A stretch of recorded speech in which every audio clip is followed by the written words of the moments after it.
Hello everyone, welcome to my live stream. My name is Denise Hutchins and I'm broadcasting to you from Studio Mikarts.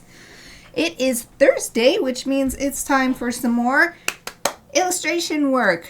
Before I start, I want to introduce my charity of the month, which is Vegan Outreach. They help people transition to a vegan lifestyle, and they do it in a kind and compassionate way. Kind and compassionate, not just for the animals, but for the people. So I really like the way they do things, and they're simple programs and everything. So that's why I'm supporting them this month.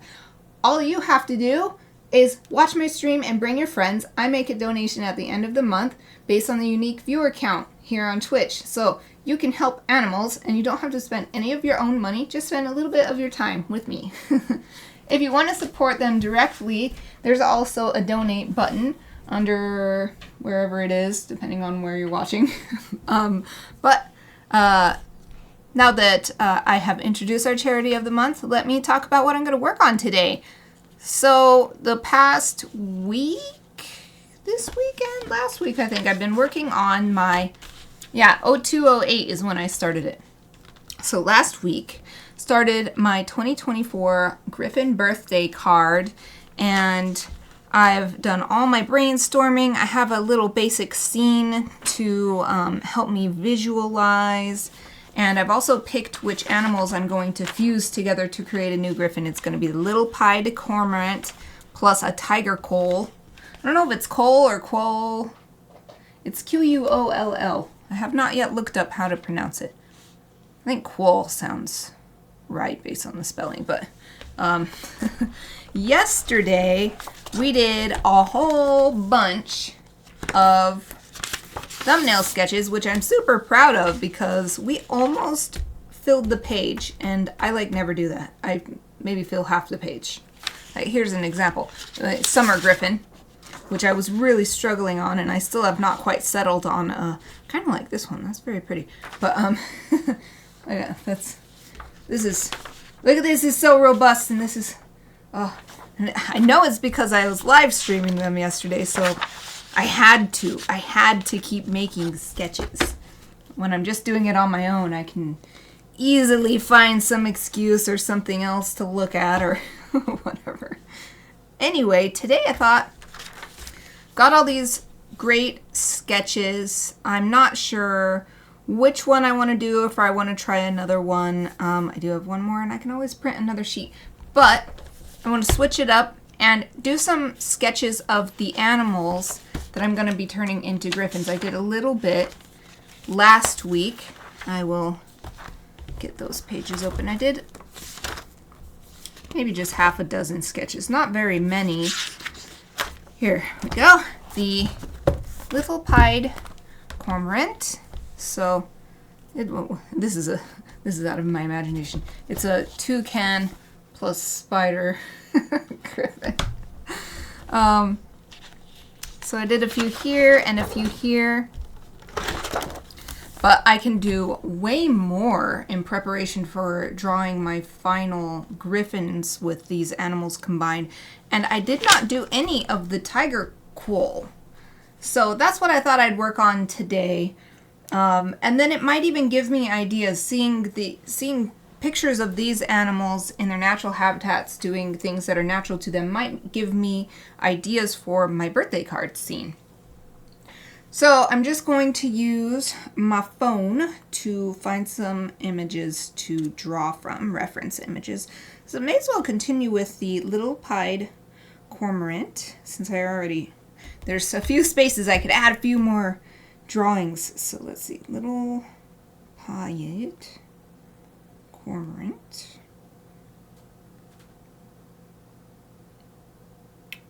I keep forgetting it's also called a little shag. These are great too. So I can look for, before I was just drawing single birds, but here's like a picture with two of them together. And yesterday I was also looking up images of them nesting, which is another thing that I have not sketched before. So let's just sketch away without thinking too much about what it is I'm sketching. Ah, I need my thing with writing and drawing utensils in it. Got it. My basic sketch kit. We'll just use this pen. For these kind of sketches, I found it's easiest for me to just use a black ink pen, especially a small brush tip for doing these type of sketches, because it dries fairly quickly, so I'm not like smudging all over the place and getting my hand all dirty. But I can also get tapered lines and make my sketches really dynamic by using this kind of pen. So that's what we shall do. This one's head is really interesting because you can see the white feathers on both sides. And it's like a mohawk kind of the black feathers going down the middle of the head. And I wonder if this is a younger one because it's very, very fluffy. Okay. This black streak comes all the way down and then becomes the eyes. And white feathers on the other side. You can't even see the eye on this side. You can see the beak. Yeah, the beak looks really small and it's not bright yellow, so I think this must be a juvenile cormorant. Well, let me fix my monitor so if anybody wants to chat with me today, I can actually see it easily. It was a little too far for I had to really turn my head around to see it. Let's fix that. Okay.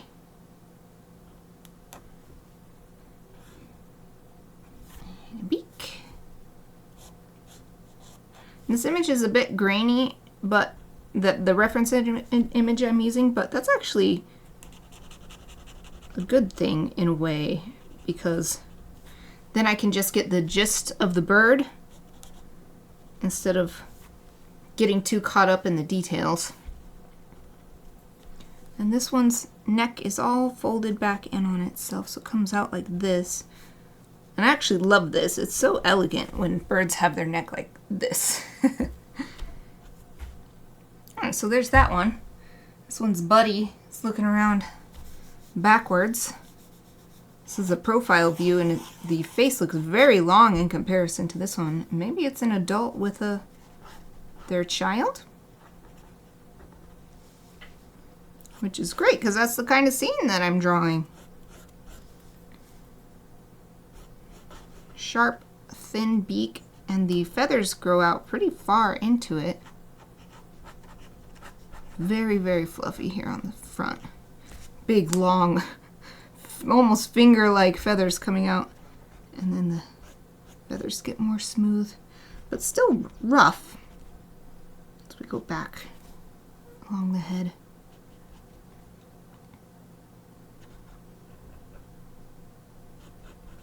And here's the eye. This one you can see a little bit of distinction between the eyeball and the sort of skin around the eye. Not much though, because it's still pretty grainy photo. And fluffy down below too. Here's the difference between the white and black feathers here.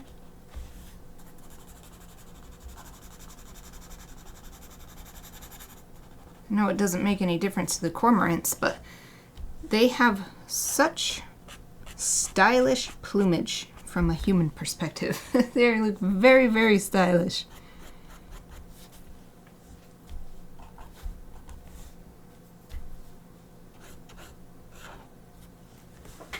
All right, good. Good. Let's draw them together. Let's see, should I fit one right here? I'll fit it right here. Try to draw them both in this little tiny space here.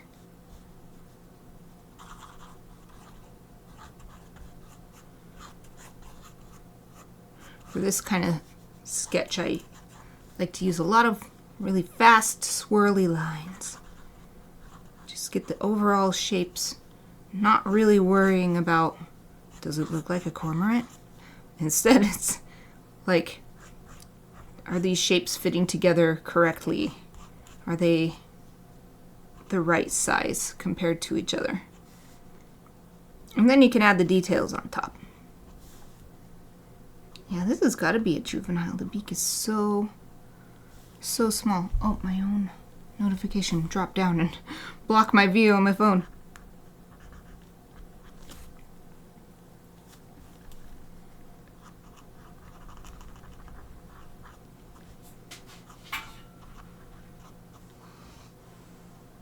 If you heard a little noise just then, that was Aoife adjusting, my big dog Aoife adjusting her position.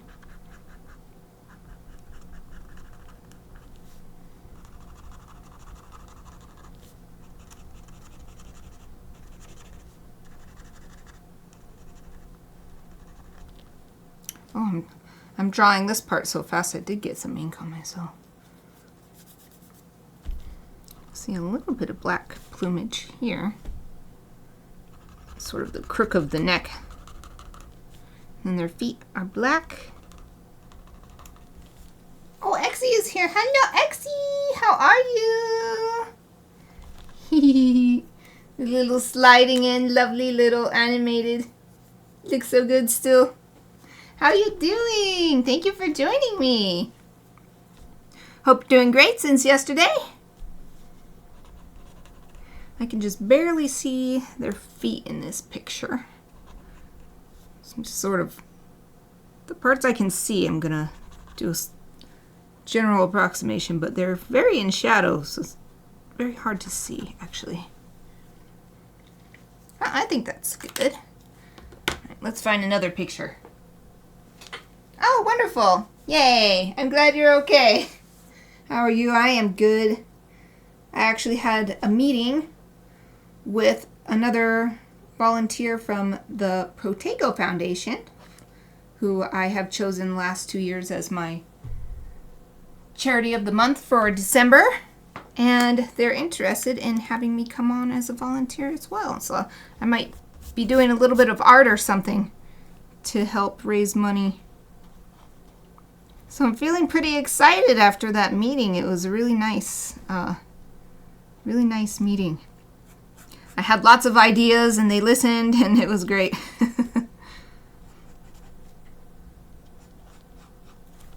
It's like when you have a meeting like that and people are excited by your ideas, then it feels like, yes, this is a good match. So I would love I'm already doing my best to make my art something more that's doing good in the world with my monthly donations and stuff like that. So this would just be another step in that direction of making it more meaningful and making me feel like, yes, I can do something that's fun and also helps people.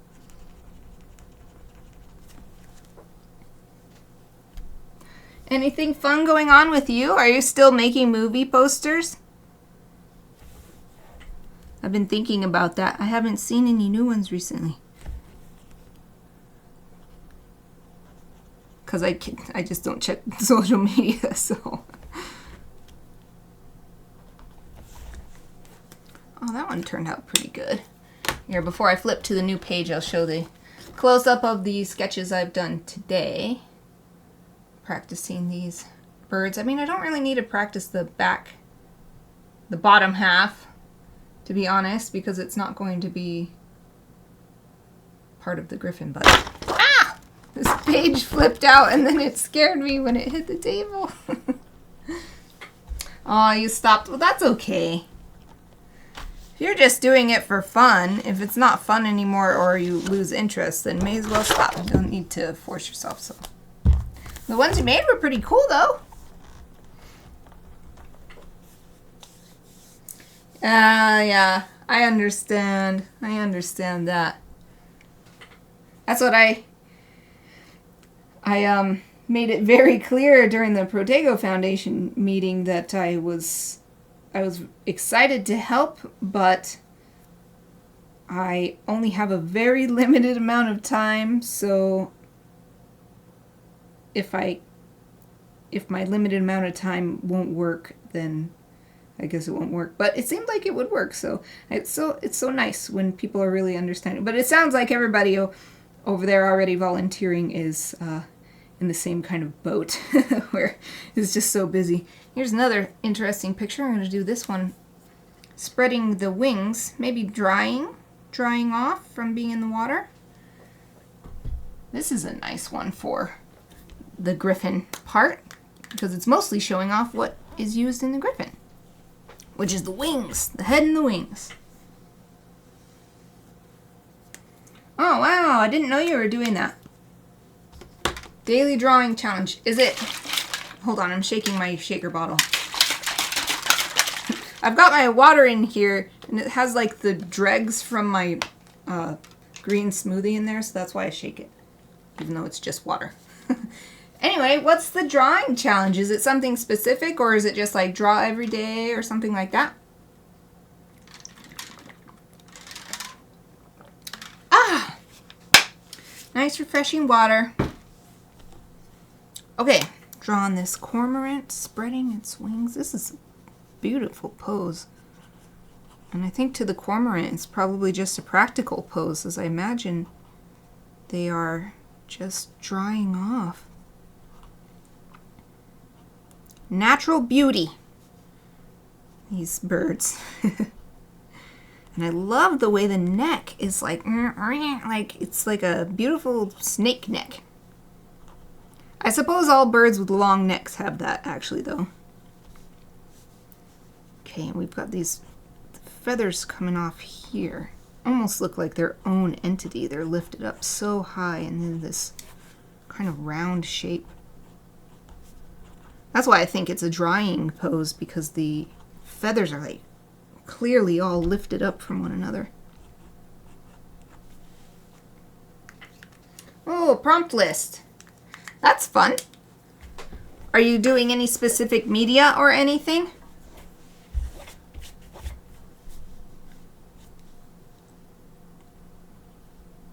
Okay, now the wings coming off.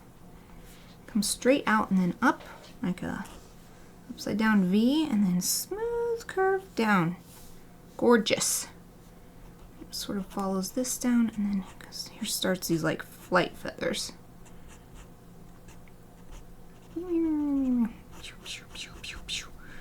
Yes, sound effects for my drawing. This side comes straight out and then up in like an upside down V, kind of, and this beautiful curve.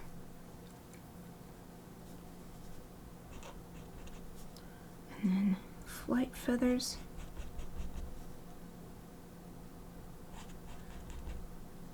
And these ones are even longer here. Can't tell that so much on this side, but these ones seem distinctly different from one another. Okay, and then here it's so in shadow, you can't really see the feathers. So just add little squiggles. Just digital. What program are you using? All the ones you've shared on the Discord always look so beautiful. I love the bright colors. It's very reminiscent of the, animated cell shading type coloring, which I love.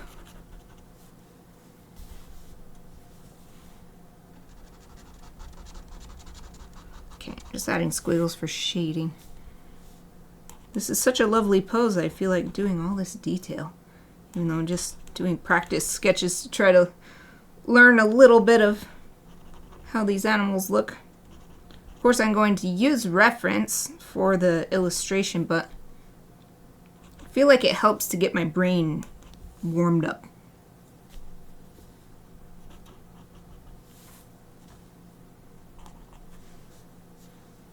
Alright, so let's do some more squiggles for all these dark feathers.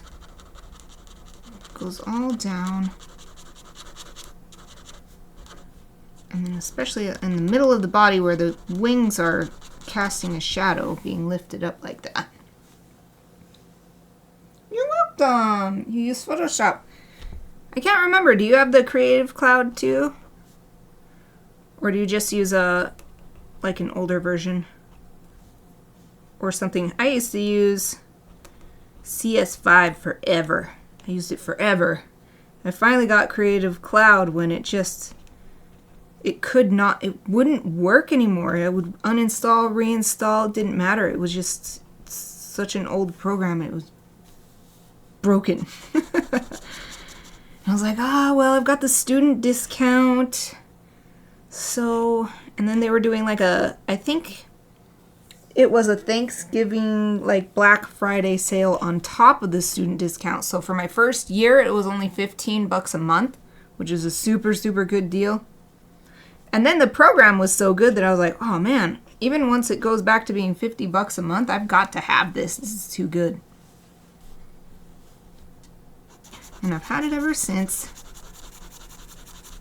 It's not perfect. There's definitely really annoying problems that I have with it, but there's no other program that's as good, so.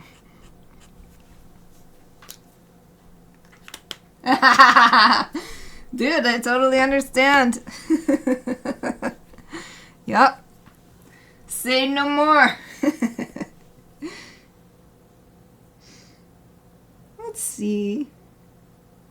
Yeah, there's lots of these poses actually. Here's a lovely, slightly different version of this. Try this one too. I'm gonna zoom in a bit more so it feels the frame. No, I don't want to do that. I just want to. Okay, there. Okay, let's do another one. Very similar pose, even with the neck being kind of turned like that. Okay.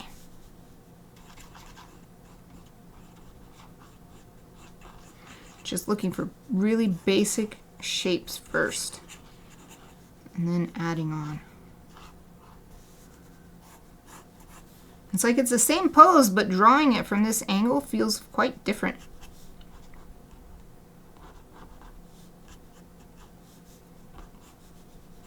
Especially this wing.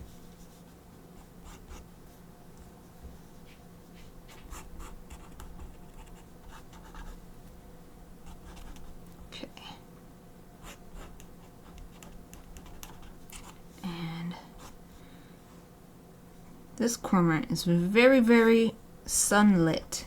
So you can really see each individual feather, which I shall not draw because I'm just sketching.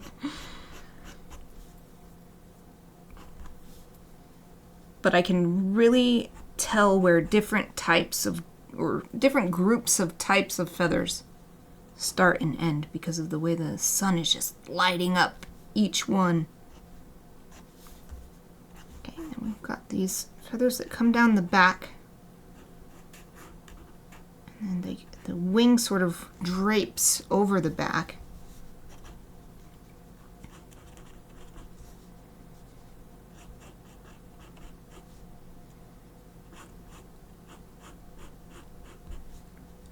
This one is nice and sharp. This edge of the wing is very sharp looking. Okay.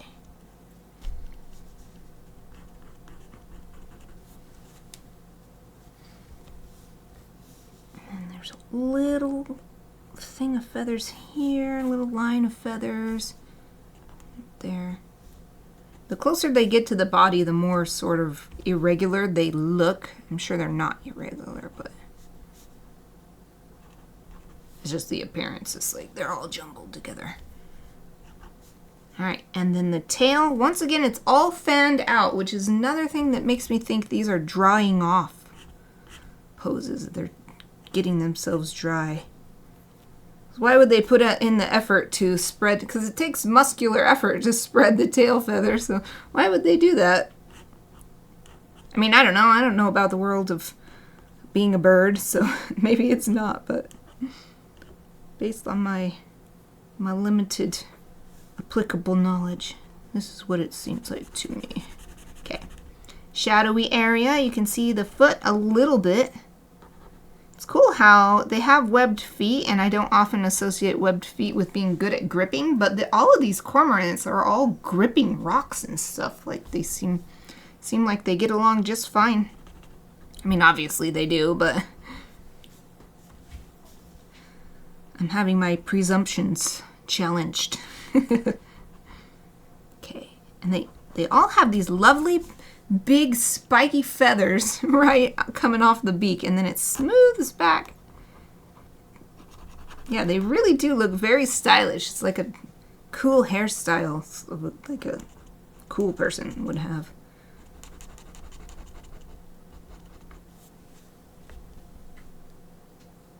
Oh, thank you, thank you. Thank you so much. I'm glad you like them because I do feel a little hesitant live streaming this kind of thing because it is just sketches. So I'm glad you're enjoying it. I didn't leave myself time to prepare anything else, so I'm doing this prep work on the stream. I actually think it's not too bad doing this prep work on the stream. There's just the one step, making my reference collage. I've got to find time to do that off stream. So I've got to try to find time to do that before next Wednesday, because I feel sure I'll be ready to get started on the final sketch for this by then. Especially after today, doing lots of sketches here. I have a good idea of what these animals look like and stuff they do.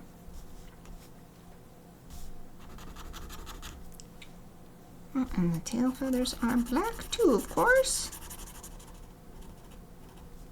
This actually always reminds me of university because we had to do this kind of stuff in so many classes. We'd have to do it even in painting classes.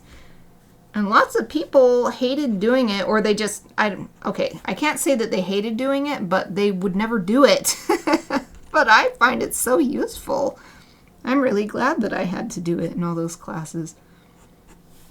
So it just brings back it's like nostalgic every time I do this, whether it's on stream or just doing it by myself. Getting ready for my next piece by doing prep sketches.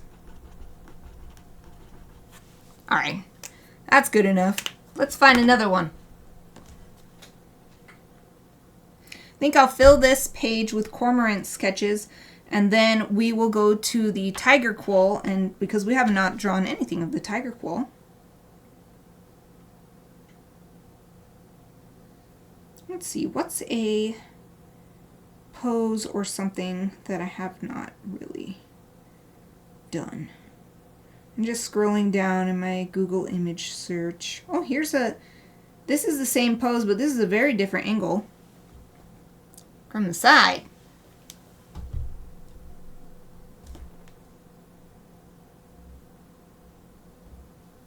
I think I'll even just ignore the tail this time.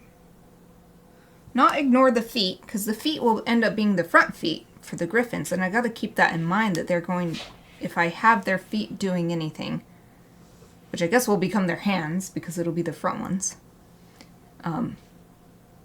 they'll be webbed. They're webbed feet, kind of like duck feet or goose feet. Okay, let's put this one here. They're always looking around as they dry themselves. This one's like looking completely back behind.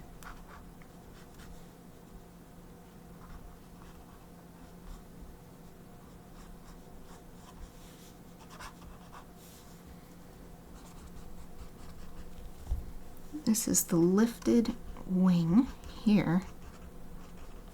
And then the back comes down here. Maybe a little rounder than that.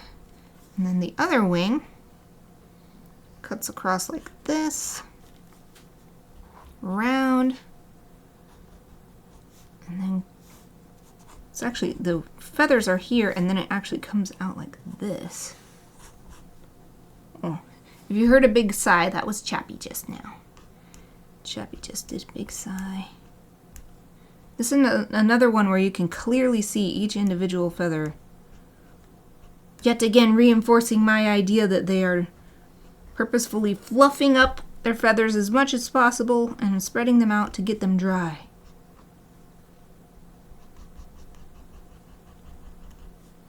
Alright, oops, I went too far into the back. There, this is the end of the wing. And this part comes down. Flight feathers, lots and lots of them. And coming down over here too.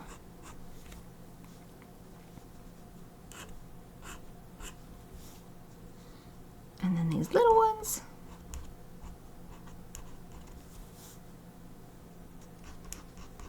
I think I added too many rows, but that's okay. It's just a sketch.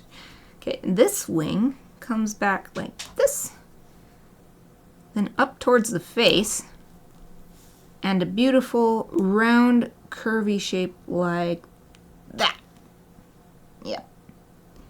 Yep, right about there.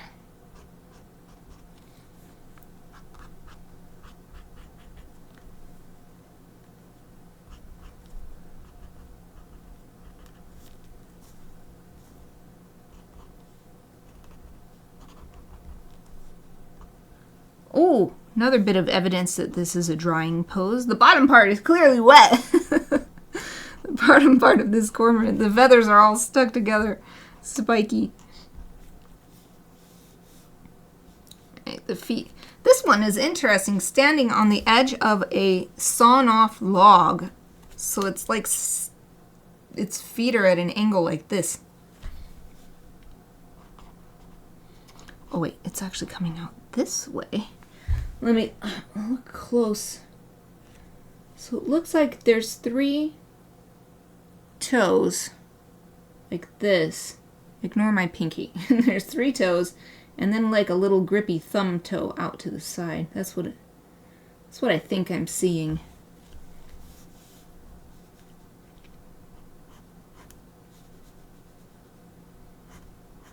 So doing these sketches is great because if the reference image doesn't have,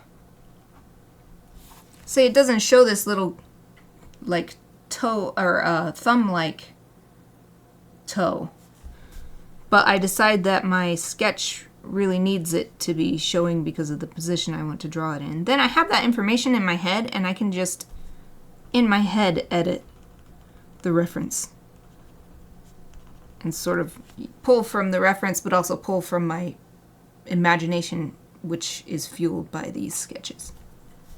Alright, I'm going to draw the tail after all because it feels weird not to. Even though I'm not going to end up drawing the tail, but there. Just a very basic version. Boop. Let's put some edges on these feathers here.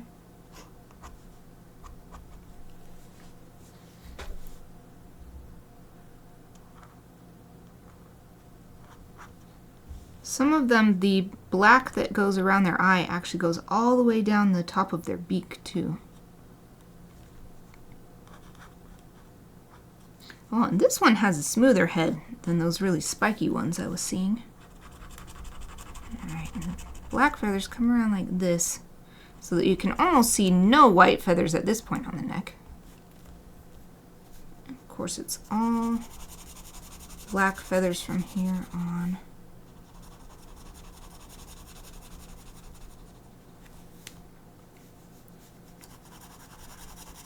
Do my quick shading very lightly on this wing because it's so well lit.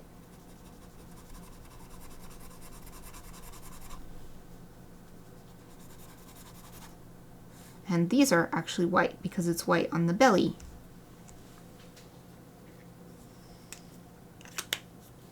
Okay, I'll hold these up real quick and find some more images to fill this page. So this could be nice for, with our birthday scene, if anybody is excited. I feel like having the wings out is a great way to show excitement. Even though in these poses, these birds look actually quite calm. Here's an interesting one. Looking down. Standing on a post and just looking down. Where shall we fit this? Do I want to put a small sketch here, or do I want to put a big sketch here? I'll put a small one over here. I feel like it'll fit really nicely. So the body is just this sort of oval shape. And then there's another oval shape where the neck is folded in. And then another one where the neck is also folded in, and then the head. Oops, I drew it too close to the edge. Oh well. Beak comes out. Head looks almost concave in this image. Spiky on the back. And just curves down.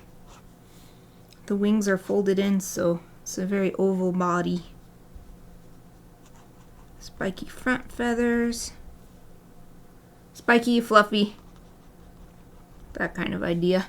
The feet, this is actually a cormorant sitting on a flat surface, so the feet are just this little... You can barely see them actually, because they're so flat. This comes down like this, and you can see a little bit, so this is the sort of post that this cormorant is standing on, and then you can see a little bit of the tail coming out there.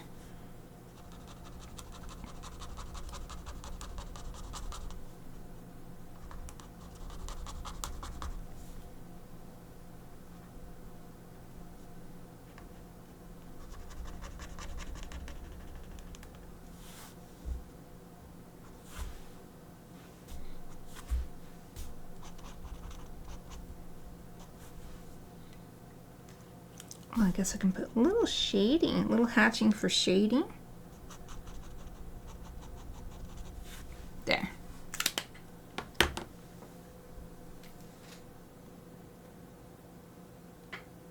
Let's keep looking for some more images. Oh, this one is so cute. Guess this one's in a zoo. It's just sitting on a log. What I call loafed. It's just loafed on the log.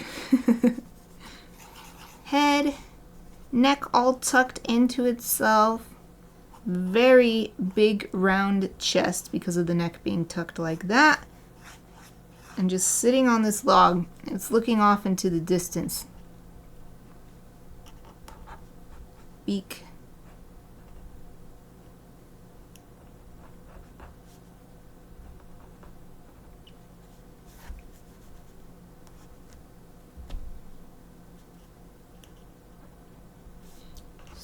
Spiky front part, smooth along the top, and then just a little bit of spike as it comes back. The white feathers are also making that spiky shape on the black feathers. And this pattern of the feathers comes down like this, and the rest is black.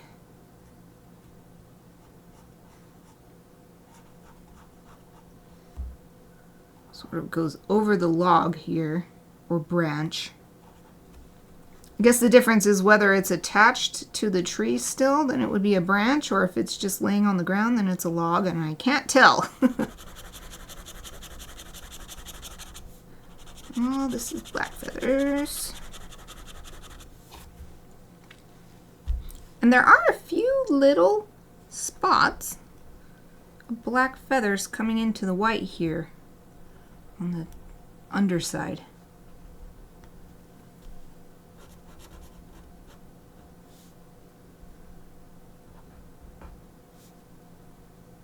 And the mouth goes, the corner of the mouth comes way farther back than the eye.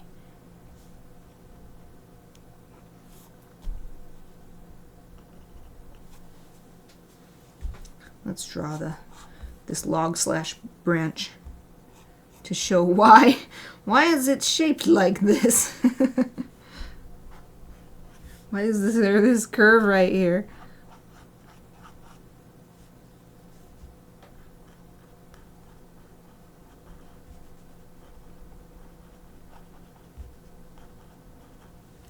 Let me see. How does it go back? Okay. Yeah, it just goes down like this, like it's draped over. Like, this This should actually be a little bit more rounded here. Let's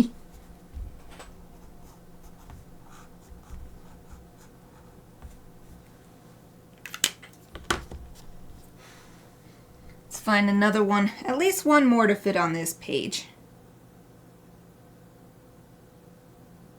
Oh, this is an interesting one.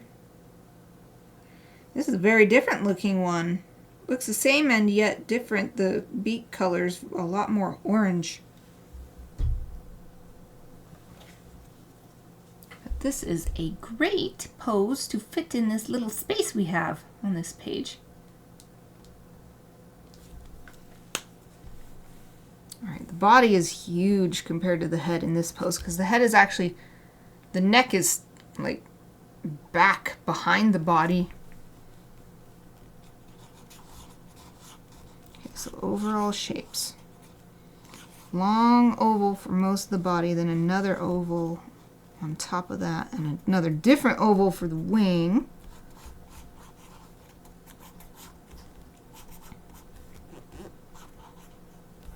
Leg coming out here, the foot.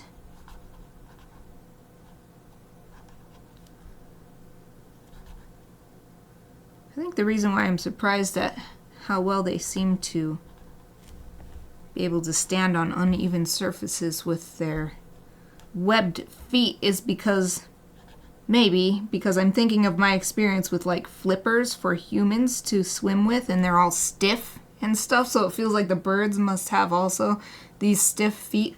But looking at this image, I can really see how articulate the toes are. Just because the web is there doesn't mean that the toes aren't as articulate as our fingers are. That's, you can see all the joints doing different stuff.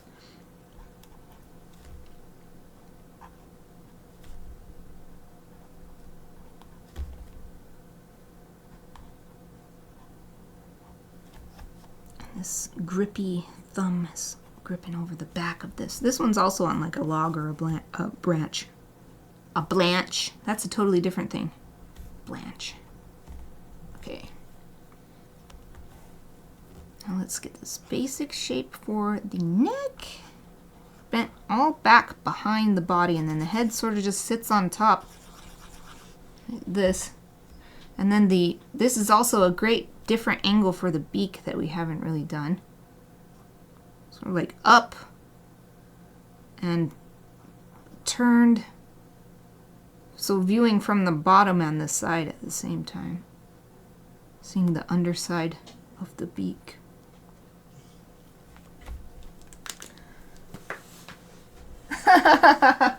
Al Penguin, welcome for joining me. Welcome and thank you for joining me. Thank you. I'm so glad that you like it.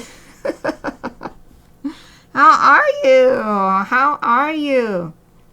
It was great to chat with you for a short time last time too. Last time you were here. Hope you're doing well. You always seem to be doing well in your videos.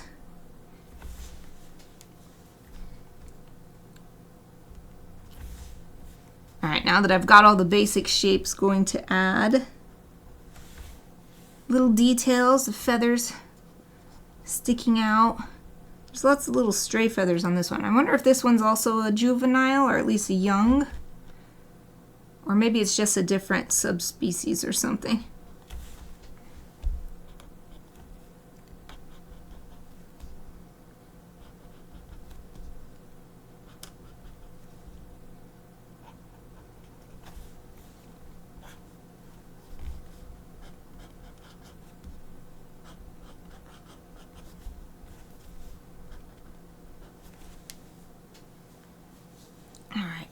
See the tail, it goes off back behind.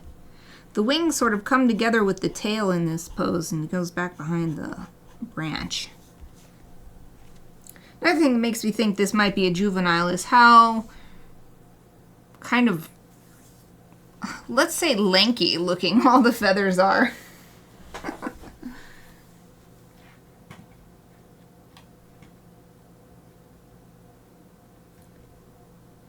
Let me see. I think I'll allow this. I have the super strong filter on to prevent any un-PG stuff. I've tried to keep my channel family friendly. But I think that's fine.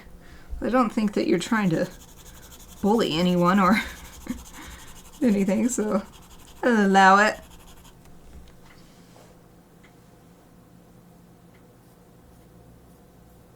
What do you mean the editing game in videos helps? I can become social once more.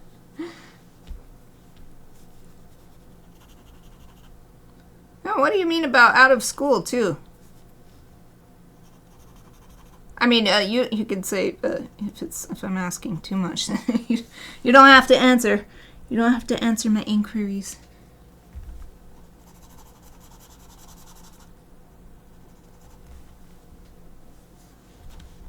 All right, I think this page is good. Hold it up for a little close-up view before we go and draw some tiger quoll. Interesting animal I'd never heard of before until figuring out what griffin I wanted to make. So these are all the little pied cormorants. And they're from, what was it called? Australasia. So like Southeast Asia and Australia, New Zealand, those kind of places. Let's go to, and this sketch is from yesterday's stream. Let's go to a new page and find some tiger quolls, or maybe I'll keep this page up in case anybody pops in while I'm looking for images and they're like, what are you even doing? And it's a blank page. I'll keep it a little more interesting. Oh, I get it. So like your editing game. Okay, I get it. Sometimes I can't understand, even though it makes sense when it's said out loud, but then I read it and it doesn't make sense.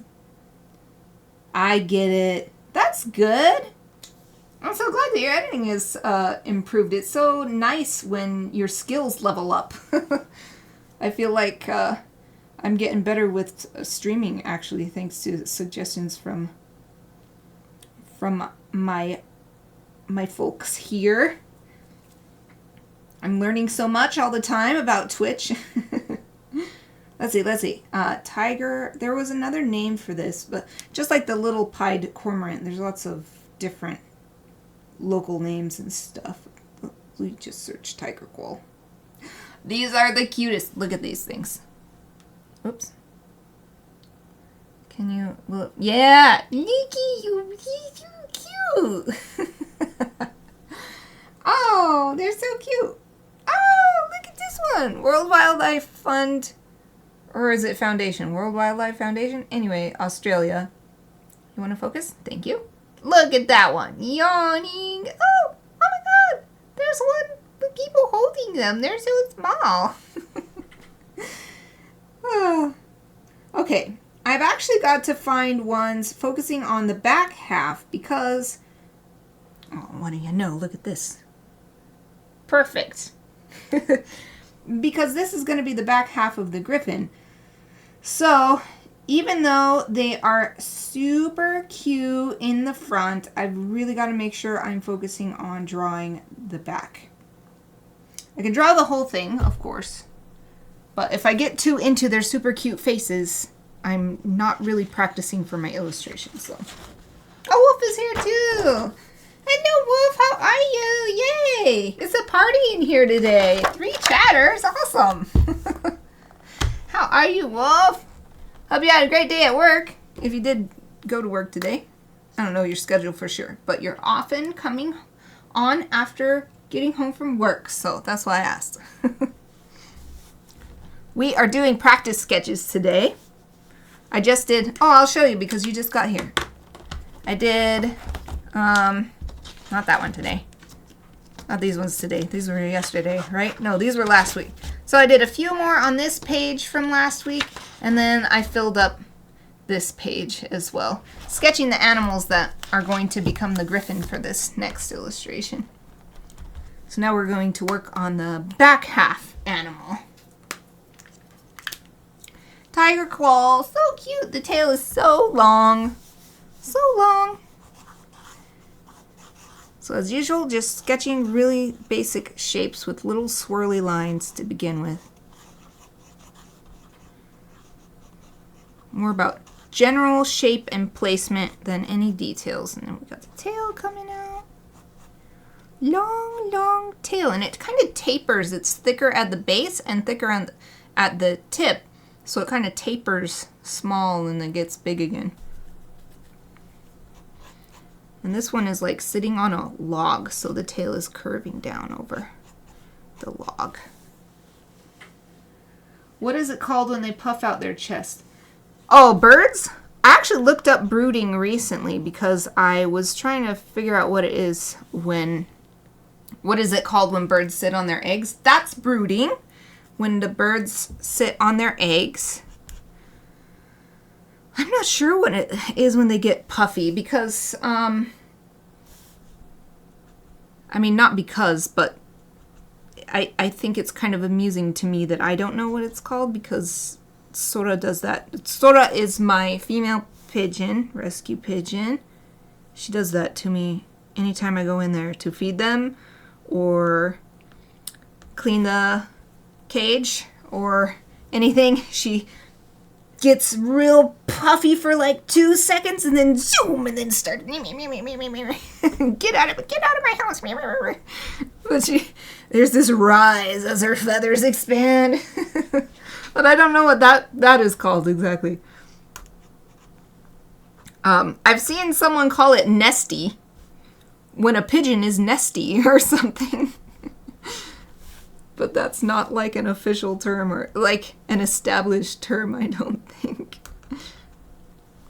Sora has only done that ever since she started laying eggs. Before she started laying eggs, she would nibble me and groom me and be all sweet and everything. And no, she's only sweet to her husband, Pigeon Kumo, now. Which is fine. That's why I reached out to try to find her a companion.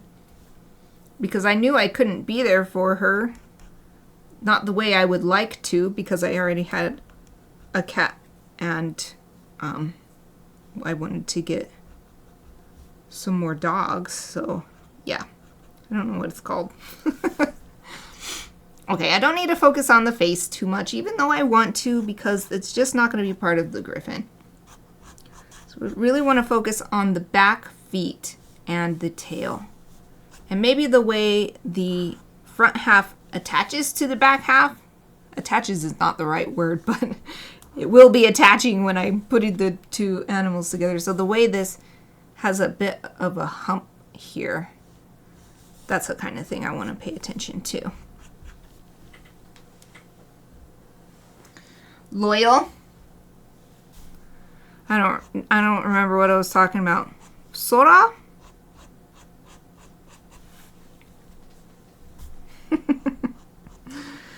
I don't know what you're saying loyal to because I talk so much that I forgot what I was talking about.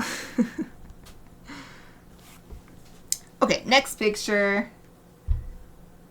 More tail. More tails. I think there's one that's a picture of people holding two of them. I think they must be. Oh yeah, it says baby tiger quolls. Okay. Let's see, I don't want drawings though. Ah, here we go. It's that one where it was caught from behind, photo from behind. So they have this lovely arch in their back. I think it's very cute. And the legs sort of come, they look so soft. And they have pink paw pads all on their feet. Like, they're a lot bigger than cat paw pads, but it's a lot like light color for cats, that kind of pink.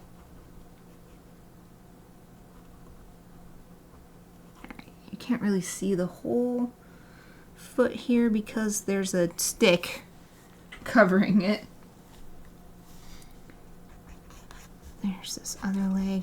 I got into the foot and forgot about doing my basic shapes. Let's do some more basic shapes because the little toe beans are so cute. seeing them from behind. All right, and this is lovely. I didn't give myself enough room. It has the tail goes, woo, like a wave from the back and down and up again.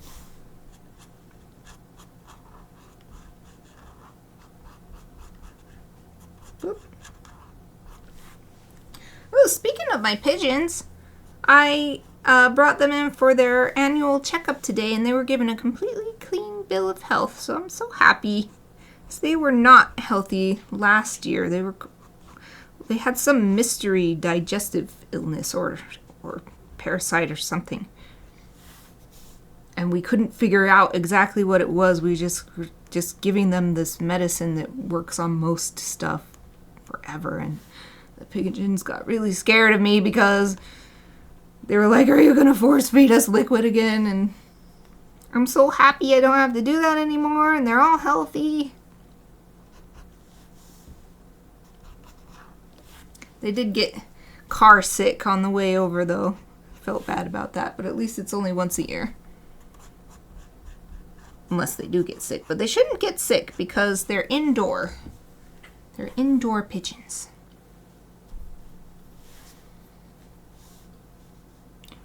So I'm not going to shade in like I was doing on the cormorant, but I want to remember they have this lovely spotted pattern.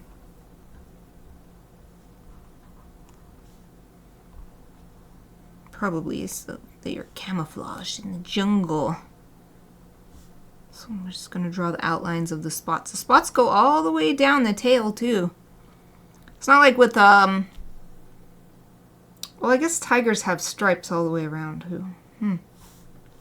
But I feel like tigers have sort of randomish, but then on the back they're not as random, and on the tail they're not as random, but this feels like the pattern doesn't change at all based on what part of the body it's on. It's just the same kind of random spots.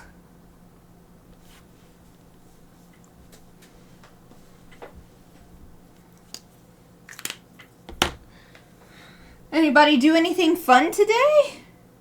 I know it's only Thursday. It's not necessarily a day of fun stuff.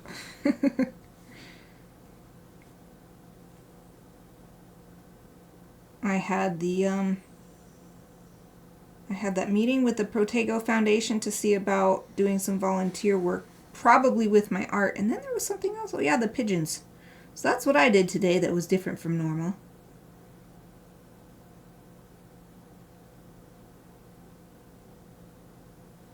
Aw, that's cute. This is a picture with a mommy one with a bunch of babies underneath.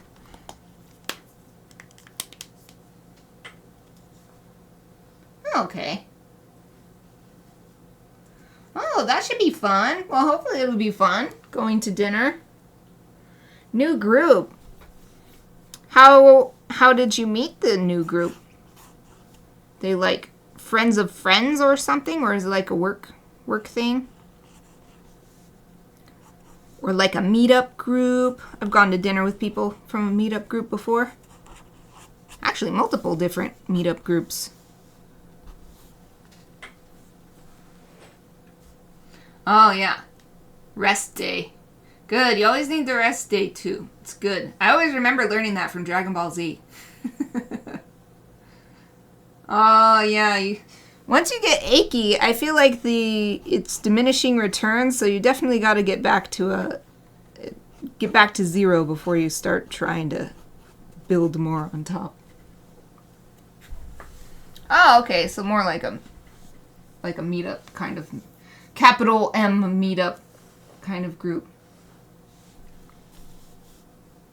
Are you just going to dinner to get to know one another, or are you going to be like doing something specific together as a group? Like, I don't know, doing a board game while you're... That's what I've done at some recent friends lunch. I do friends lunch on Sunday, and I've brought a few different board games to play.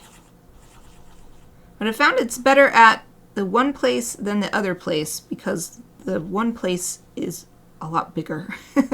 The other place is kind of cramped, so doing a board game is a little tough. So we also play a lot of Pokemon Go while sitting there, too, because we all play Pokemon Go.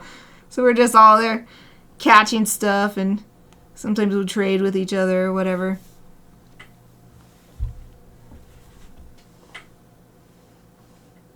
Ah, gotcha.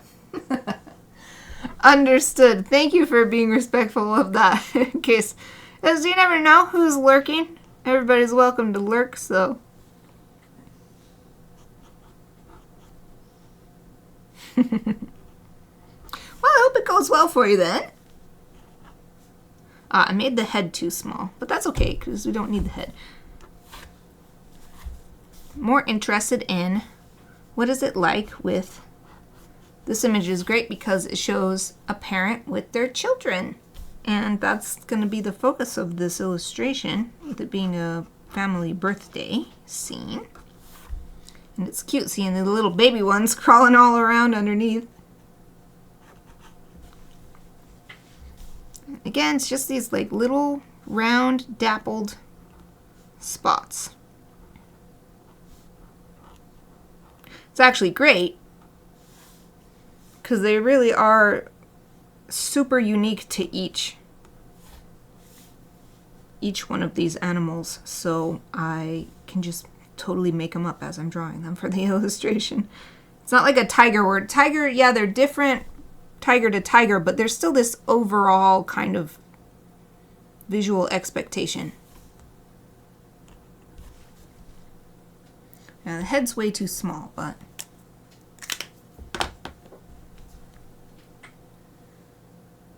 oops, I went all the way out. No, I don't want to go all the way out.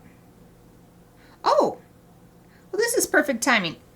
It's time for my break. Yay, my halfway point break. So, I'm going to go take a little 5-minute break. I hope everybody else will take a little break too, do some stretching or look at something in the distance, give your eyes a break, get a drink of water or walk around. I will be back in 5 minutes.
Hey everyone, I'm back.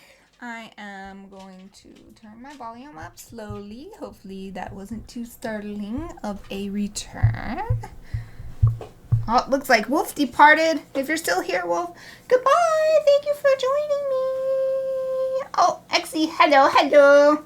Hope everybody had a great break. Did you have a good break, Exie?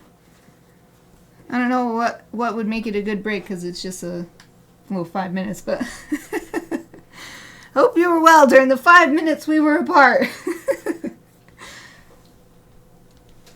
Oh yeah, turning the mic up until I can find the time to make just a little video that I start that has like maybe a little music, or I at least would like to do a slideshow that shows my art. I like seeing that on David Peterson's stream. He has a little reel that like just shows his art that he's done like in the corner. I think that would be great to put up while I'm away, so that there's something more interesting than just nothing and I'll be right back sign. Have little music or something, but turning the mic all the way down and then turning it up hopefully helps with the preventing a jump scare kind of thing when I come back.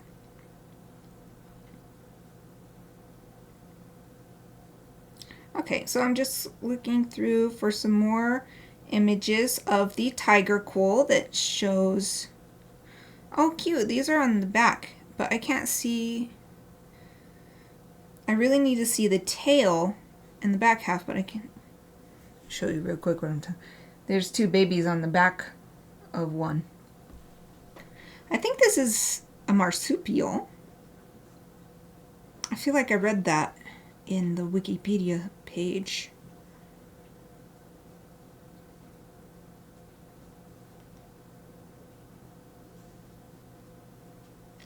This one has a shorter tail.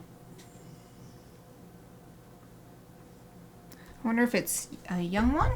Let's draw this one so you can see the back a little better. It's actually kind of hard to find ones because the face is so interesting. So of course all the pictures try to have the face. This one's tail is so short comparatively to the other ones I've seen. I wonder if this is a young one. That was something I thought was interesting. Okay, see you when you get back. When I took the pigeons to the vet today, if you bring a dog in, they would call the babies puppies. For the pigeons, they call them young. Because the pigeons lay eggs, and pigeons are too small to get fixed, so we have no choice but to let them lay the eggs. But they're both rescue pigeons, so we don't need more pigeons. There's plenty of pigeons who would like to have a nice, safe home without bringing more into the world. So just thought that was interesting. They're like, oh, are you expecting young? I just never heard it stated that way. I mean, it just makes total sense. It's perfect English and everything, but I was like, what? I would say babies, but that must be the way they talk about it in a vet school or whatever. Yeah, this is the kind of thing I need. This kind of view. Because this half that I have not drawn is not going to be in the image, in the illustrations, because it's a griffin. It's a funny griffin.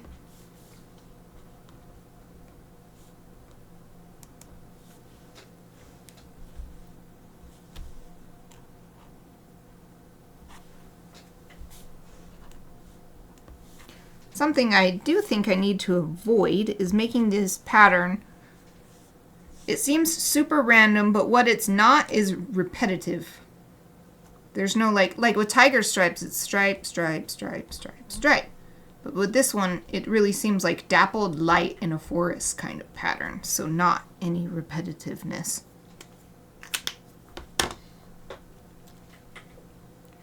Let's keep looking for more pictures. I might have to search for... What is this? It doesn't show the tail. Might have to search for something specific like their tail or tiger quoll tail or something like that.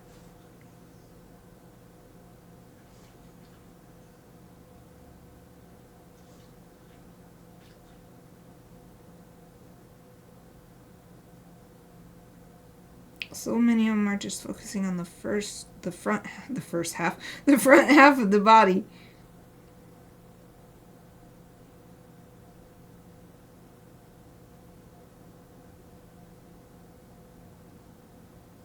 Still looking. Oh, here we go. Finally, another one.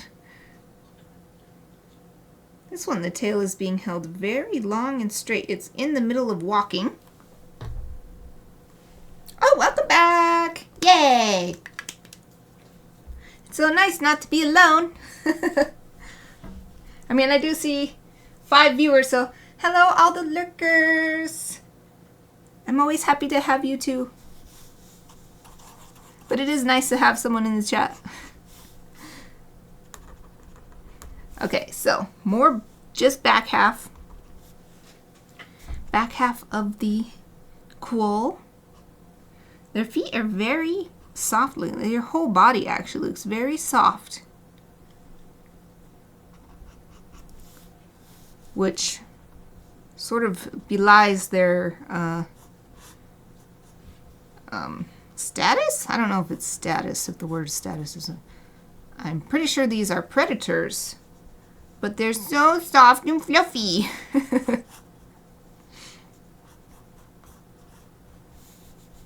But they are called tiger quolls, so it's in the name.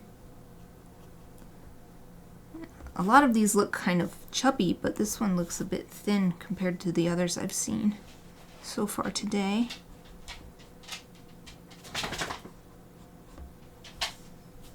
Let's see if I can see what this foot is doing. Nope, it's blurry. I'll just make a generic foot shape there.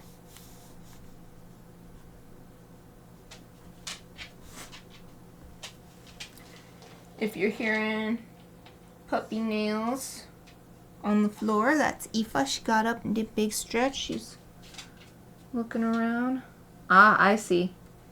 Before I came back from my break, I gave them each a little peanut butter treat. Like, they're little peanut butter dog treats. She's looking around. It's the bag. I have a little training treats bag, and it's hanging up on a screw in the wall very high, and she's underneath it sniffing. Sniffing. She's hoping for another one.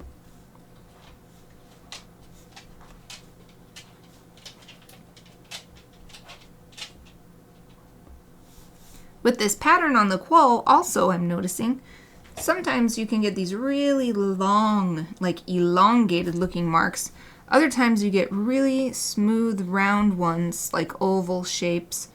And with this one, you've got these elongated ones, and then you also have really rough kind of patches. Like, there's not very many really smooth ovals on this quoll's fur pattern.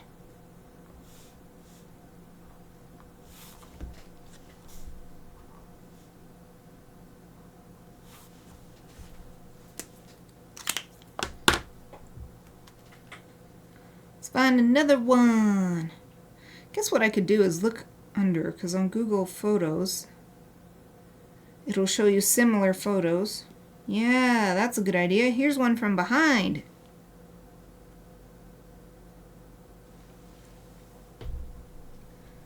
Hold on, I've got to get a drink of water. I haven't been doing anything differently recently, but the last 2 days I keep getting a headache in this last half of the stream. I'm not sure what's going on.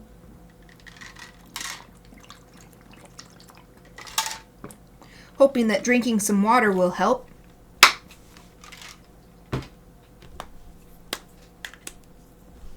Okay, let's put this one here.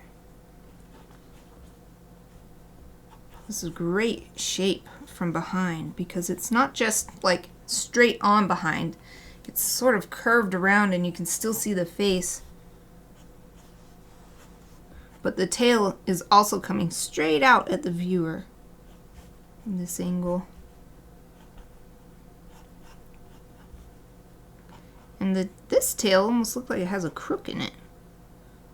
But that might just be how it's bent. It's hard to tell without seeing this one moving. Fluffy on the bottom. It's actually almost like a square shape right here, like a really angular. And then over here you just see a little toe sticking out this side. Yeah. Yep. I track my water every day on my Garmin. And it doesn't necessarily mean that I always drink as much as I should, but it actually does help with keeping aware of like, oh, I've had hardly any water today or whatever. So, yep, I like that. Actually makes me thirsty. Time to drink some more.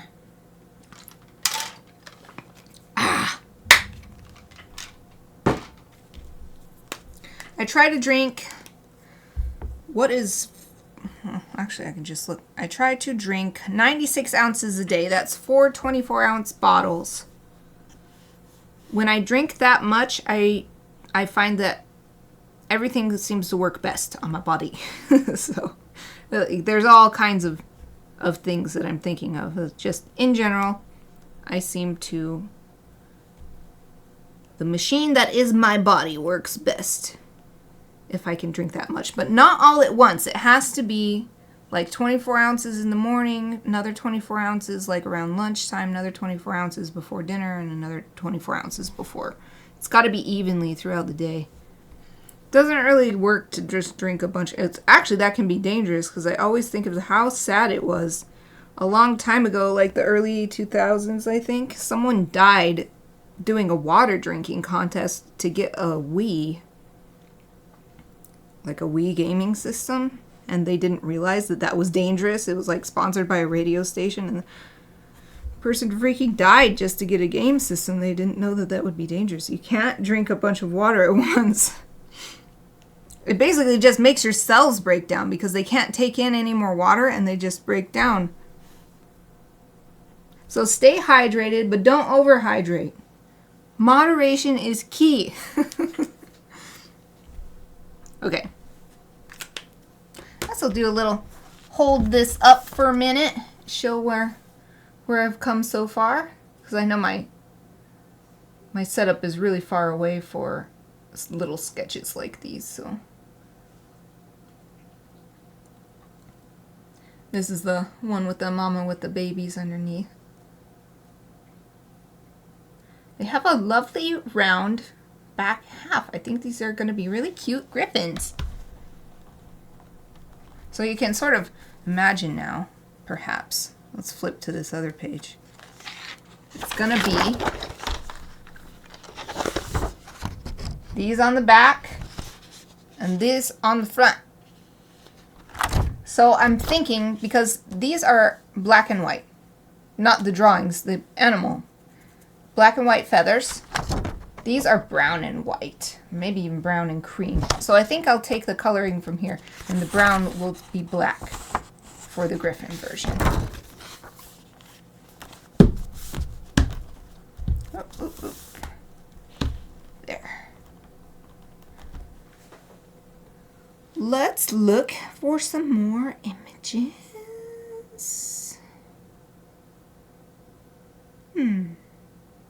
Let's go back out.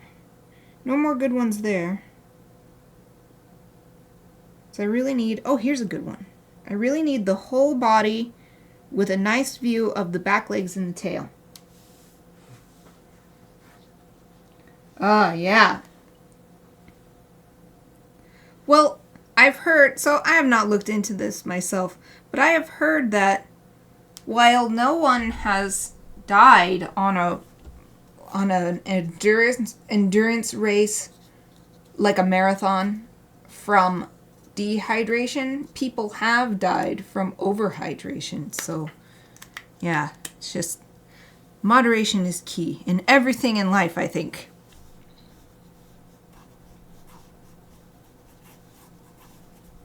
So that's the kind of thing you wouldn't think about. You'd think, oh yeah, water is great. The whole body's made out of water. The earth is mostly water. Well, the surface. If you take the whole Earth, including the core, water is hardly anything, but...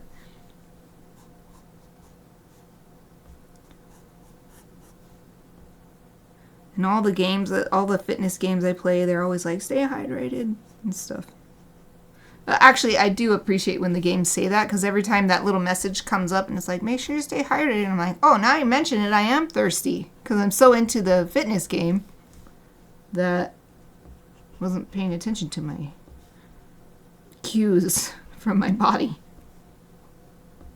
So this is very cute because this quoll is walking across a log, like a fallen log. So the back legs are very long, stretched out.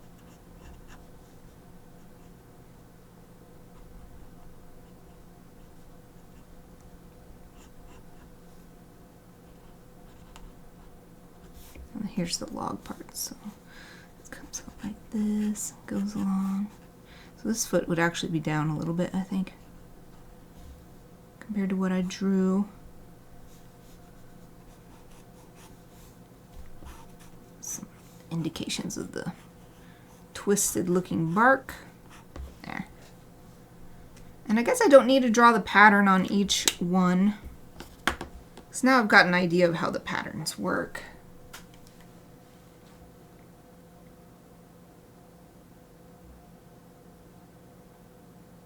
Man, these are adorable. I love animals so much. All animals are so cute. Here's one where its tail is...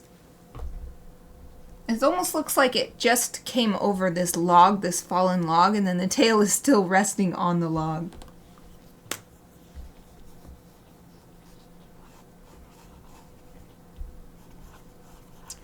So general shapes first.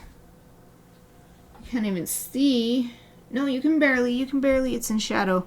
You can barely see the foot. 4 toes, it looks like.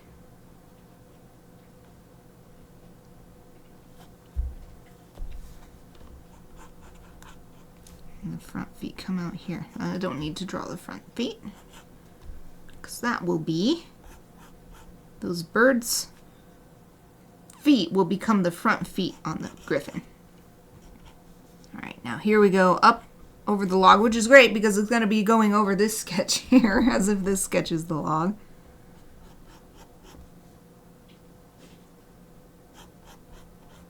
And just like all of them pretty much has this sort of tapering tail where it's thicker at the base, gets thinner, but then the tip is really fluffy, so it looks like it gets thicker again. Yeah, something like that.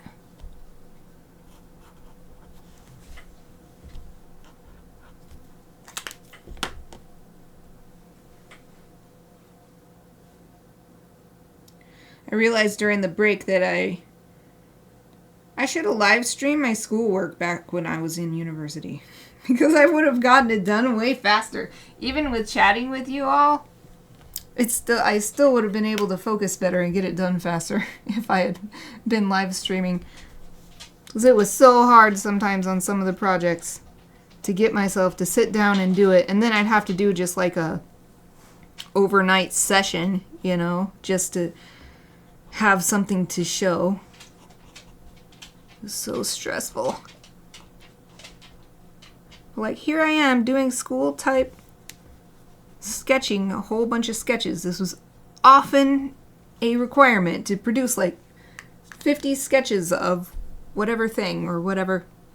So whether you were coming up with an idea to present for your project, or it might literally just be that the assignment is to draw 50 hands or something.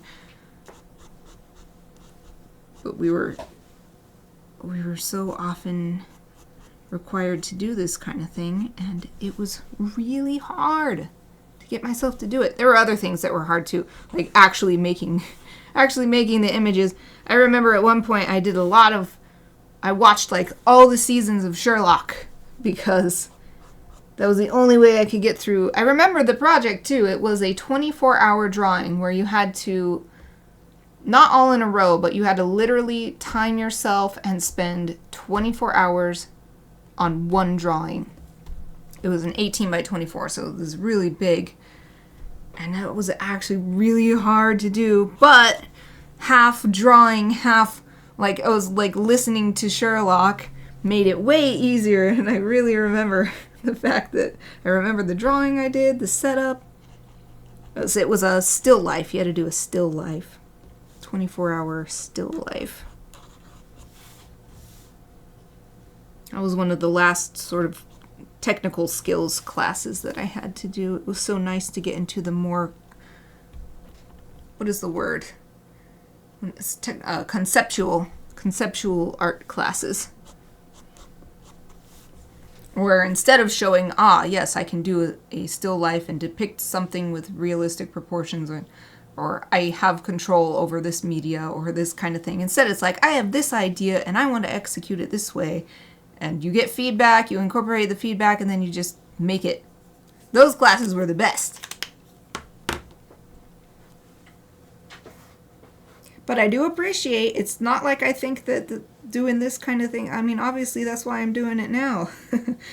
It was boring and hard to get myself to do it, but so valuable. Oh, that's cute. This one's sleeping. Look at that little sleeping. It's got its foot all tucked up by its face. Wrapped, the tail is all wrapped around. I'm running out of room, I realize.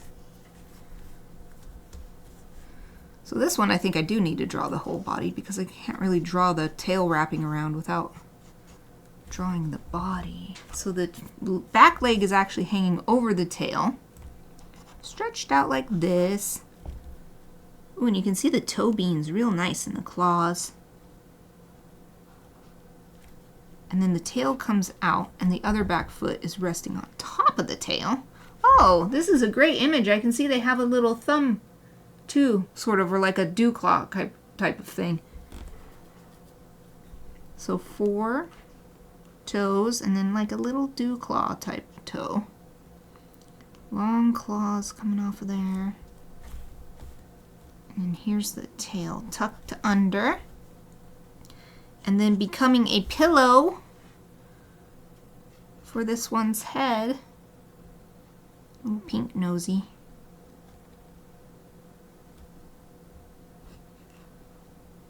And the ear comes up. This is an excellent picture showing a lot of detail. And the forehead, closed eye, and the tail wraps underneath being a pillow. Of course, we don't have any sleeping griffins, I think. I mean, who knows? We might end up with sleeping griffins, but at the birthday party, I'm not imagining anybody's going to be sleeping in my illustration. But it is good to know some different angles, different poses that are possible for this animal. You can't even really see. You can sort of see the edges of one front arm, but then you can't even really see anything else about the front legs, front arms.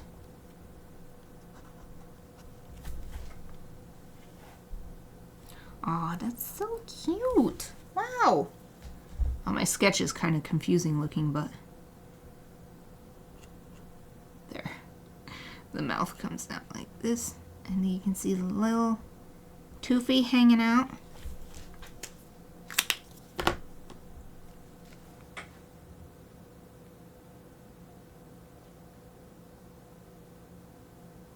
Wow. I don't know why this one is all rolling around on its back. But this is a different pose.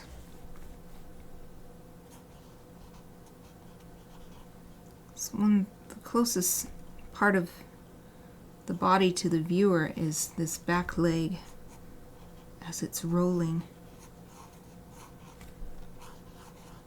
And the rest of the body and the other, oh, I didn't give myself quite enough room, but the other back leg is coming out this way.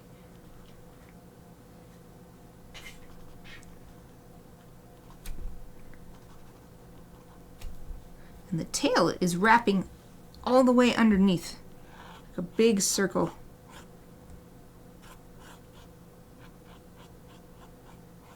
Like that. And there's a little bit of a bump right here because the tail is pushing this skin up.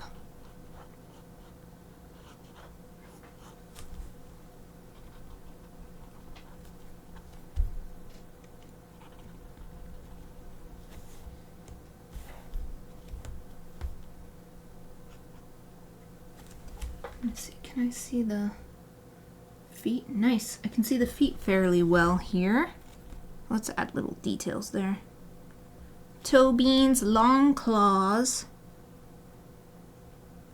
and fur. Plenty of fur covering the claws too, coming out on top.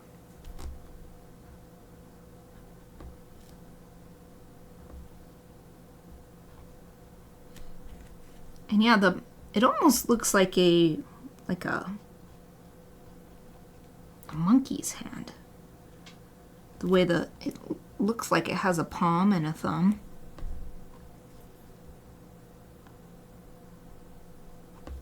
Primate. Looks like a primate hand, but I'm pretty sure these are marsupials. I think it said like the only carnivorous marsupial still alive today, because there was this Tasmanian tiger, but they unfortunately went extinct.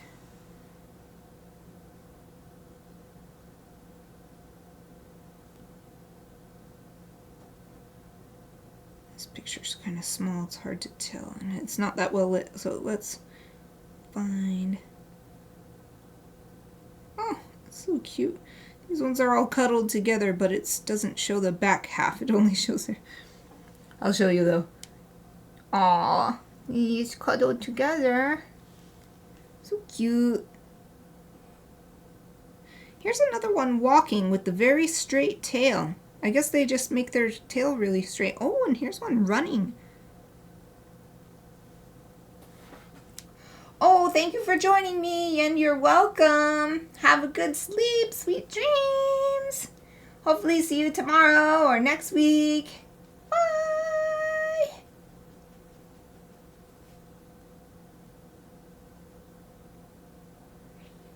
So instead of this one walking, let's do this one running. We have not done running. It's quite blurry, but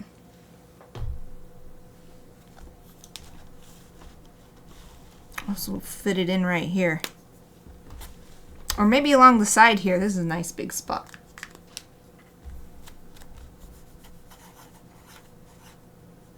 This is very, very round. The back legs are reaching forward in this picture.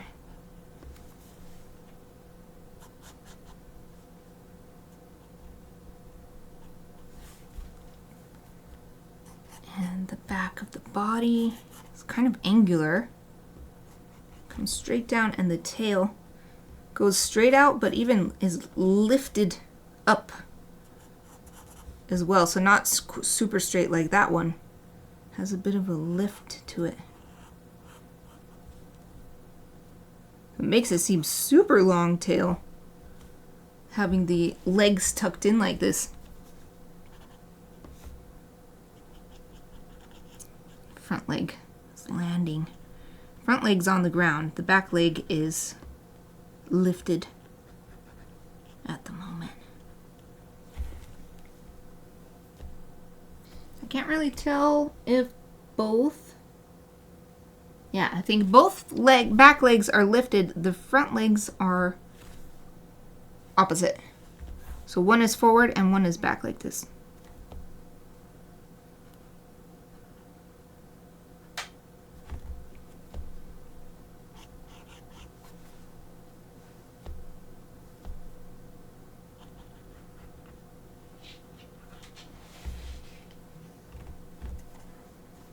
Actually, I'm going to lift this top edge of the back. So it actually comes down for the shoulders. Something like that. Almost looks like a ferret when a ferret runs. I think this is good for this page. So we've done 2 pages of...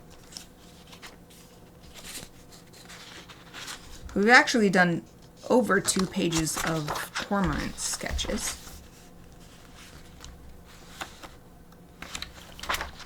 1, 2, 3. with a few sketches of other random stuff incorporated. So let's, in the last 20 minutes that we have of this streaming window, let's do another page of these tiger quolls. And then that way I will have practiced both animals equally. Though I did fit a lot more tiger quolls in there, so maybe I can do some more close-up,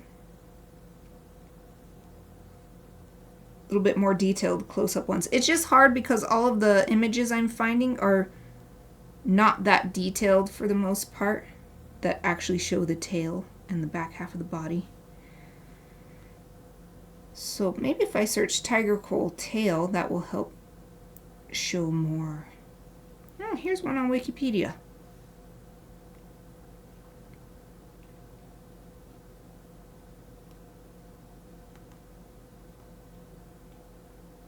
This seems like, okay, I'm going to actually go to Wikipedia for this one. Because it seems like this is a nice resolution image, but it won't let me zoom in any further. And it seems like I could get a really good drawing. Oh yeah, I can zoom in really far.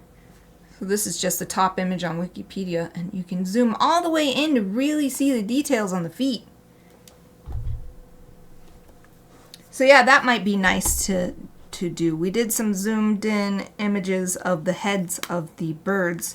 We haven't done any zoomed in body parts for the tiger quoll, so let's do that.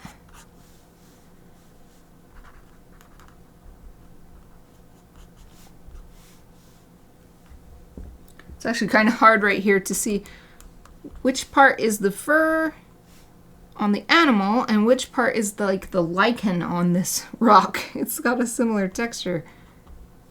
But I guess that's probably why, because it gives them camouflage. The similar texture is the reason why. What? They have similar texture because it gives them camouflage. That's what I'm trying to say. Okay, toe number 1. So they've got like a toe bean and then a paw pad and then like a palm after that.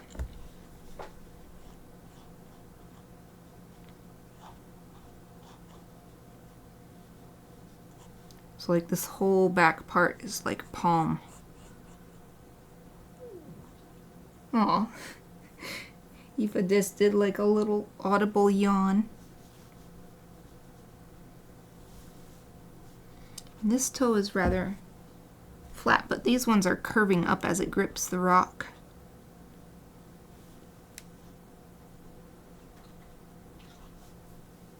And this one too.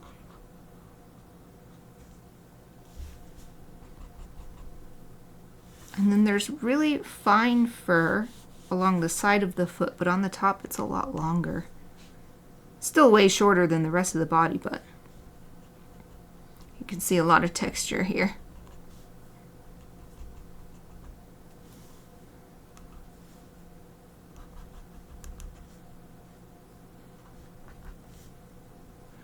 And it's pretty even texture all the way up.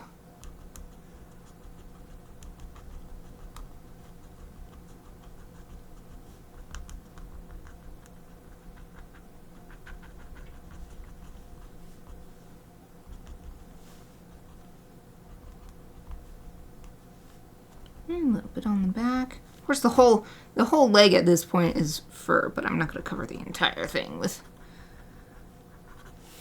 texture marks. We don't need that. There's a bit longer fur on the top of the toes as well. Let's draw some lines to indicate that.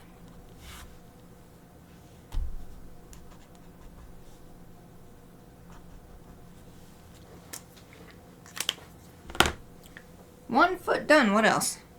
I don't know if I need to draw a detailed image of the tail. It's just kind of just goes straight out. But it might be nice to do more of the feet if I can find. So instead of... Actually, let's see what else Wikipedia has. Wikipedia often has really nice high-resolution images, so... Let's just see what else they've got. Maybe they've got some more... Here's a skeleton. It's called Australian native cat. It's like from a museum. This one's all curled up sleeping. Darn. Okay, so I'm going to search for... I searched tiger quoll tail, but I'm going to search tiger quoll back feet. Oh, that's a front foot. Oh, here's one.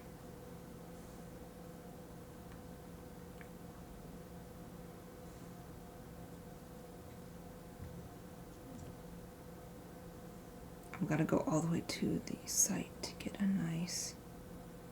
Well, here's a different kind of quoll. Looks more like a fox. I gotta find the image that I was looking at. Oh, that one is so cute. This is another different one. Oh, it's adorable. It's so cute. Looks kind of like a chinchilla. I believe that's a completely different part of the world, but... Oh, only the tiger quoll has a true pouch, it says. Ah, this is the image I wanted. Ah, yes, and I can zoom in much better. See this back foot from this angle. It's a similar angle to this, but the pose is slightly different, and it's, instead of straight from the side, it's a bit from the back.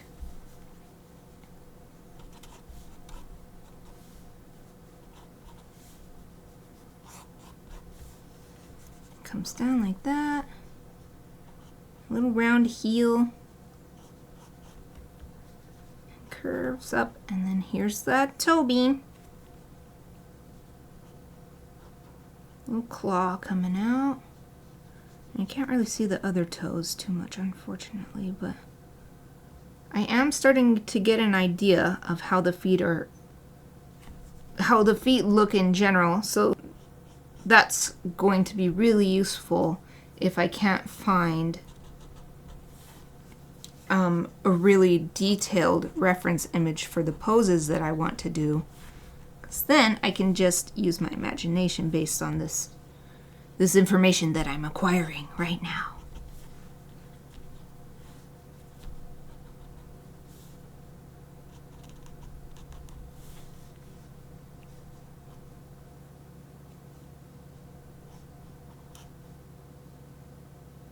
Yeah, I can't really see anything else. I can see the other leg, so I guess I'll draw that. This one's also on a log. You can just barely see the other foot also standing on the log. So I'll add some hatching to show that this one's in shadow, this one is on the other side. Aoife's getting up again. My headache is trying to come and go. It's trying to come right now, and it's like, oh. Maybe it's because I'm really, really intensely looking at stuff these past two streams. Intensely looking at my phone, intensely looking at sketch. Wow, it's raining quite a bit right now. It's been raining on and off all day, but I love the rain. It's my favorite. Yay! It was so great when we went to bring the pigeons to the vet. The clouds, so on the way there, the clouds were looking really dark. It wasn't raining yet or anything. The clouds were looking really dark off in the distance. By the time we were done, half an hour later, it was awesome. The appointment only took half an hour. But it was raining, so the clouds got to us in that time. Well, maybe this would be a good one. This one is leaping.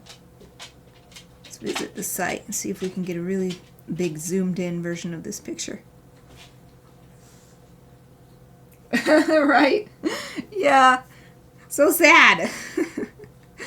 I feel awesome because I'm on top of it. I'm really self-motivated and have great discipline, and then my body is like, no!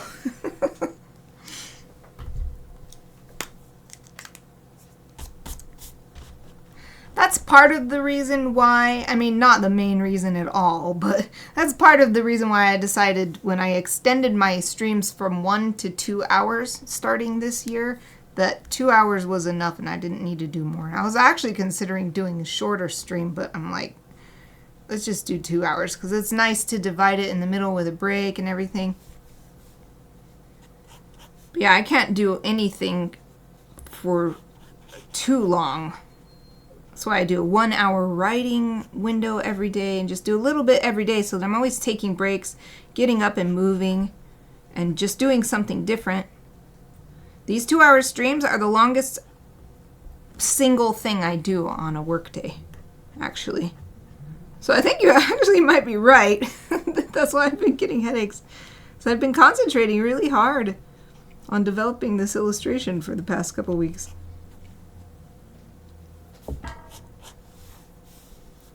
Alright, this image zoomed in is pretty grainy, but I can still see the toes enough to use my imagination to fill in. And it is a really nice angle to see it from and see this leg really stretching out as the quoll walks across the log.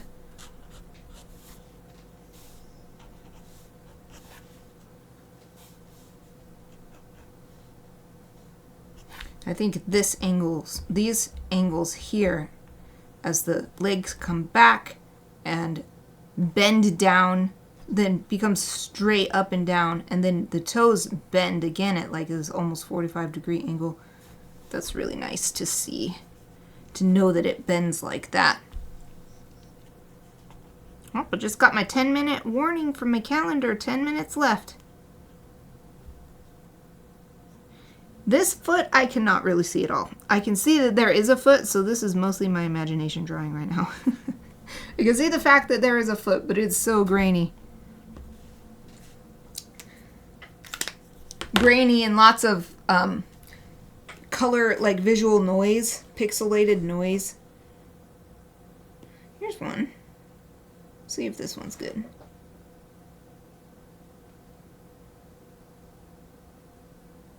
Dang, this one's even worse. I can't even use my imagination for that one. Oh, here's one just sitting.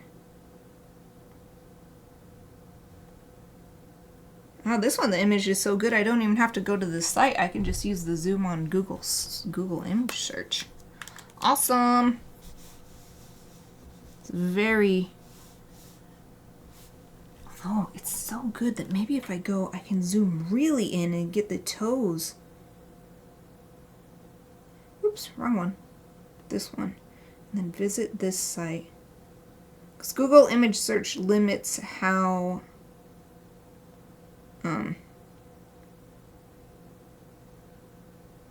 much you can zoom in on an image. Ah! The site is freaking out when I try to zoom in.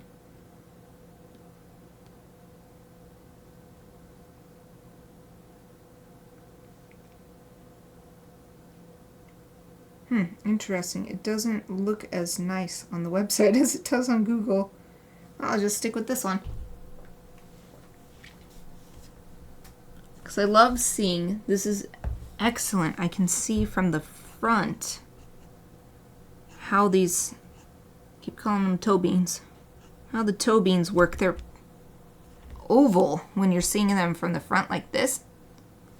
They're like an oval shape. Probably because it's the knuckle and the underside that you're seeing. And the claw grows out like this. Pen, you're not drying out, are you? No? Seems like there's still plenty of ink in here. I guess I held it uncapped for too long. That'll dry out the tip even if there's plenty of ink still in the reservoir.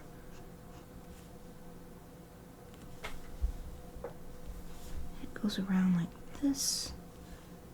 And then the little fur coming out around the top of the claw. Now that I've noticed this on several different animals, it seems like it depends on the quoll how long the fur is that's growing out over the claw. Because a lot of these have just like a little bit. But some of them I have seen with just like, whoo, these big long furs coming out.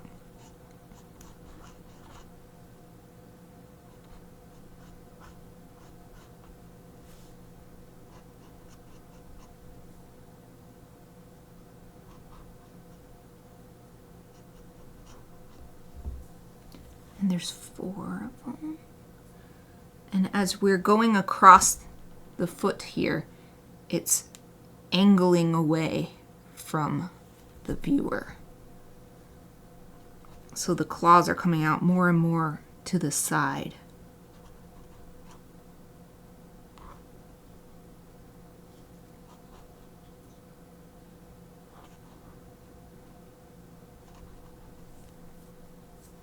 This one is up higher. The claw is up higher. This inner toe.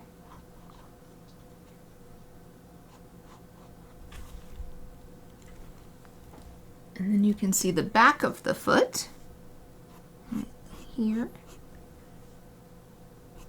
And then another like roll of skin as the foot is angled up. It's got these like skin rolls, you know, like just like what's happening here on my hand. These rolls of skin here. It's happening on the quoll, but we can't see the bottom part of the foot because it's standing on a log, as so many of these quolls are. So I bet a lot of these are images from zoos because they seem to all have this same sort of well-lit log available for the quoll to be on.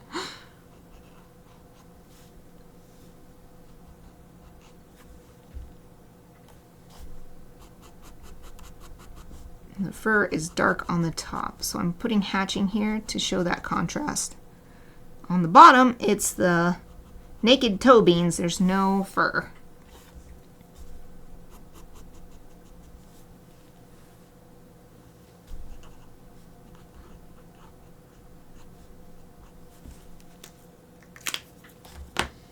Wonderful! Let's keep finding more images like these. Get these little details.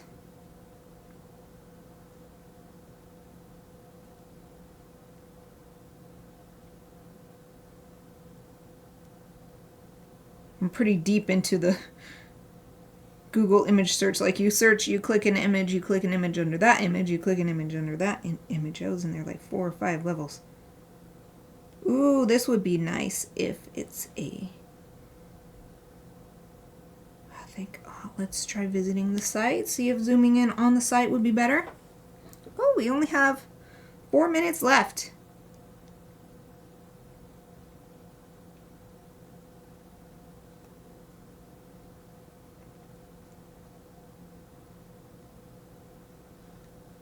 There we go. That's a bit better. So this is a view from an angle that shows the top of the back foot.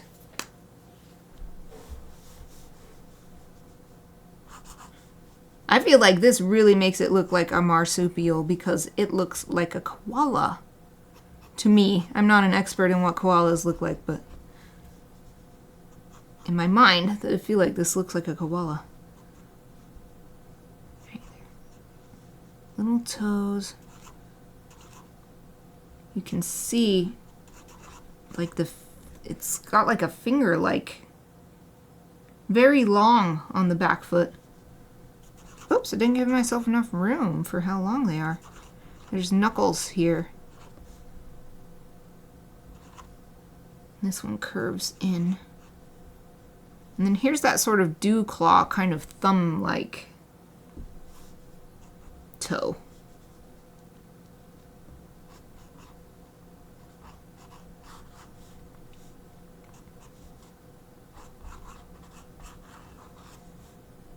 It's hard to get this shape right.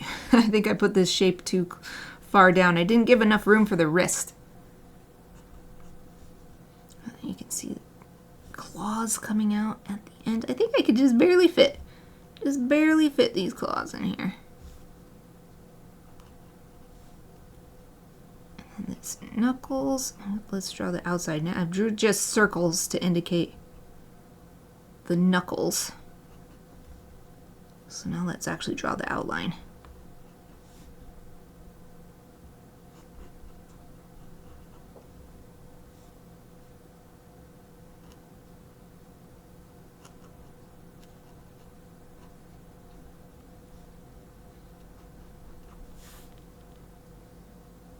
Yeah, that's pretty good. So you can't really tell that there's that pink under part from the top. It's well covered by the furry top part of the foot. Yeah, this should be longer, so I needed to put the ankle higher. 2 minutes. Is there some good picture I can draw from? Oh, what's this one?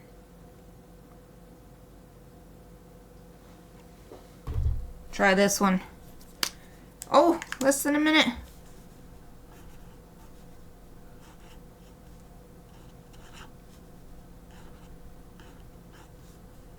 Fit in the last sketch of the stream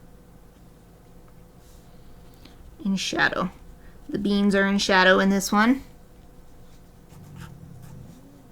Oh, Aoife's doing a little whiny yawn or something. All right, we'll call that good. 'Cause it's pretty much time to end and go. Well, I don't know who I'm going to raid today, but go find someone to raid. Oh, before we do that, I'll do one last show of what we did today. Lots of sketches of the little pied cormorant and the tiger quoll. So here is the bird versus, I'll just show the sketches that, if my camera would focus. Thank you. Just show the sketches that I did today, because I actually did some of these last week. Let's see. I actually can't remember exactly which I think this one was today. I can't remember. And maybe this one too. These, except for this bat griffin, were all today.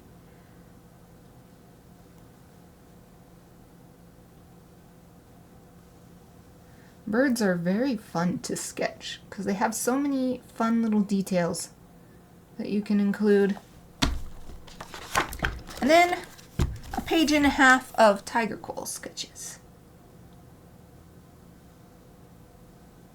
Just focusing on the back half mostly because that's the part that's going to become part of the griffins for this illustration. I love that sleeping one. It's just so adorable.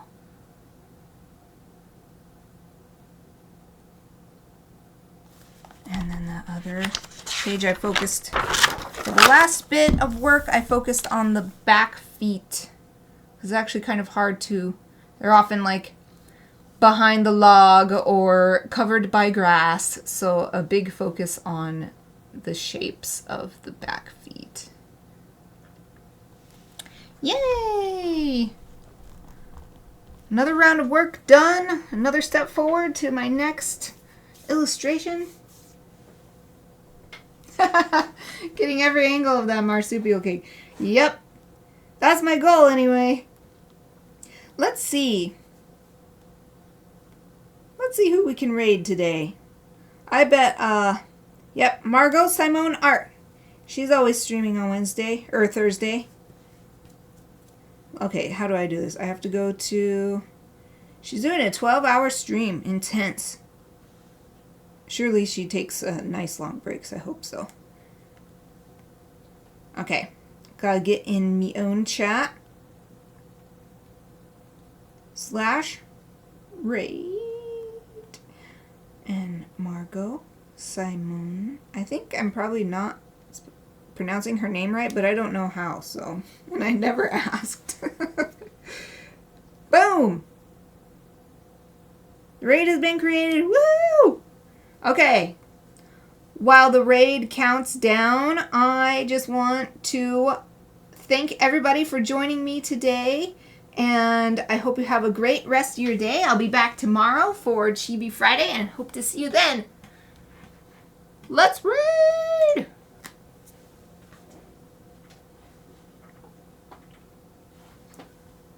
Alright, I think it worked.